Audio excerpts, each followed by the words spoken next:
నమస్తే, welcome to Y news. సమాజ సేవ కార్యక్రమంలో మహిళలు చురుగ్గా పాల్గొంటూ ముందుకు రావడం అభినందనీయమని కొత్తపేట ఎమ్మెల్యే బండారు సత్యనందరావు అన్నారు. అన్నార్థులను ఆదుకోవాలనే లక్ష్యంతో డొక్కా సీతమ్మ సేవా సంస్థ చేపడుతున్న సేవా కార్యక్రమాలు ఆదర్శప్రాయమని ఆయన కొనియాడారు. బెదిరేశ్వరం రోడ్లోని కాపు కళ్యాణ మండపంలో డొక్కా సీతమ్మ సేవా సంస్థ 4వ వార్షికోత్సవ వేడుకలు ఘనంగా నిర్వహించారు. ఈ కార్యక్రమానికి ముఖ్య అతిథిగా హాజరైన ఎమ్మెల్యే బండారు సత్యనందరావు మాట్లాడారు. భవిష్యత్తులో కూడా డొక్కా సీతమ్మ సేవా సంస్థ మరిన్ని సేవా కార్యక్రమాలు చేపట్టి సమాజానికి ఆదర్శంగా నిలవాలని ఆకాంక్షిస్తూ సంస్థ సభ్యులు ఎమ్మెల్యే అభినందించారు. ఈ కార్యక్రమంలో తెలుగు రైతు రాష్ట్ర ప్రధాన కార్యదర్శి Akula Ramakrishna, Maigapla Guravaiah Naidu, school management committee chairman Nandam Veera Venkata Satyanarayana, Kota Somesh, సంస్థ సభ్యులు తదితరులు పాల్గొన్నారు. అది వాస్తవం. అటువంటి ప్రజానీకం, అటువంటి పెద్దలు, అటువంటి సమాజం ఉన్న ఊరు మన రావులపాలెం. సాధించి పెట్టినటువంటి మహానీయురాలు, సేవా తత్పరురాలు, ఇప్పటికీ కూడా డొక్కా సీతమ్మ గారు పేరు చెప్తేనే ఒక విధమైన పులకెత్త. ఆ అమ్మ ఆ రోజుల్లో వండి వాల్చి సమయంతో సందర్భం లేకుండా ఇందాక రామకృష్ణ గారు కొంచెం డీటెయిల్గా చెప్పారు. చాలా మంది అది గొప్ప దానం. రక్తాన్ని ఇవ్వడం అంటే ఇంతకన్నా మించినటువంటి దానం లేదు. కళ్ళదానం చేస్తున్నారు, లేదా అవయవదానాలు చేస్తున్నారు. ఆస్తులే కాదు, శరీరంలో ఉన్న పార్ట్లు కూడా చనిపోయిన తర్వాత లేదా అవకాశం ఉన్నప్పుడు అవసరం అయితే 2 కిడ్నీలు ఉంటే ఒక కిడ్నీని కూడా దానం చేస్తూ ఉన్నారు. అవసరమైతే ఇబ్బంది లేని పరిస్థితులు వేరే ఒక వ్యక్తికి సహాయం చేయడానికి. అటువంటి గొప్ప వ్యక్తులు డొక్కా సీతమ్మ గారు అని, మదర్ తెరిసా గారు అని ఇలా ఆదర్శంగా తీసుకుంటారు. సేవామూర్తి ఏదో స్వార్థం కోసం, పదవుల కోసం, అధికారం కోసం చేయడం అనేది ఒక ఎత్తు.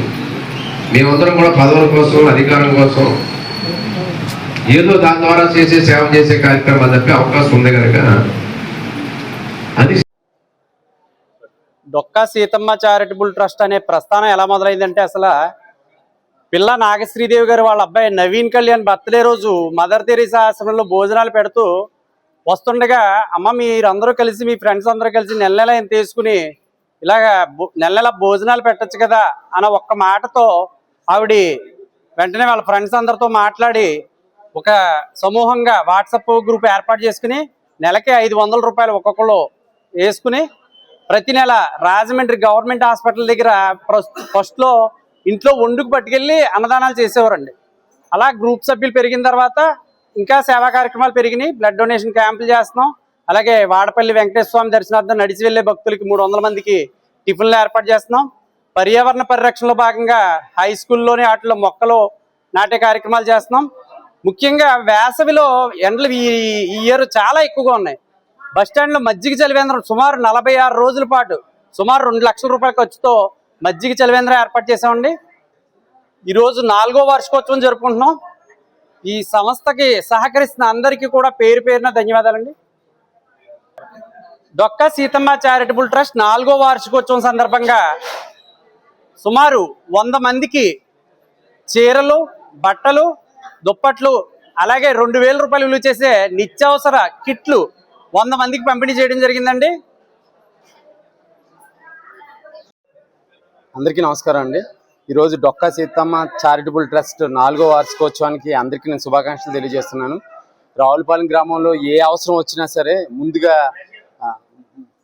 రావులపాలెం గ్రామంలో ఏ అవసరం వచ్చినా సరే అన్నదానం కానివ్వండి, ఎవరైనా వ్యాధిగ్రస్తులు, పేదరికంతో ఉన్న వ్యాధిగ్రస్తులు కానివ్వండి, అలాగే స్కూల్లో పర్యావరణ పరిరక్షణ కానివ్వండి, అలాగే రీసెంట్గా చేసిన బ్లడ్ క్యాంప్ రక్తదాన శిబిరాలు కానివ్వండి, ఇవన్నీ కూడా ప్రజలకు ఎంతగానో ఉపయోగపడుతున్నాయి. కాబట్టి ఇటువంటివి ఎన్నో ఇంకా జరుగుతూ రావులపాలెంకి ఇంకో పర్యాయ పదం కూడా మన శ్రీదేవి గారు చెప్పారు, సేవలపాలెం అని. కాబట్టి ఇలాగ అనేకమైన సేవా దృక్పథంతో ఏదైతే డొక్కా సీతమ్మ గారు ఆవిడ అపరాత్రి అయినా మరి కులం, మతం, ప్రాంతం అనే భేదం లేకుండా ఎప్పుడైనా సరే మరి ఆమె అన్నం అందరికీ అన్నం వండి వడ్డిచ్చేది. ఈ డొక్కా సీతమ్మ చారిటబుల్ ట్రస్ట్ కూడా అంతే. మరి ఎవరికి ఏ అవసరం వచ్చినా ఆ పేరులోనే ఒక మంచి స్ఫూర్తిదాయకం ఉంది. నిరంతరం సేవ చేయాలి, ఆ విధంగా అందరికీ ఏ అవసరం వచ్చినా తీర్చాలి అని చెప్తున్నారు. కాబట్టి ఇది ఇంకా దినదిన అభివృద్ధి చెందాలి. ఈ 4 వసంతాలు కాదు, ఇలా ఒక 100 వసంతాలు పూర్తి చేసుకుని పేదలకు అందరికీ ఉపయోగపడాలి.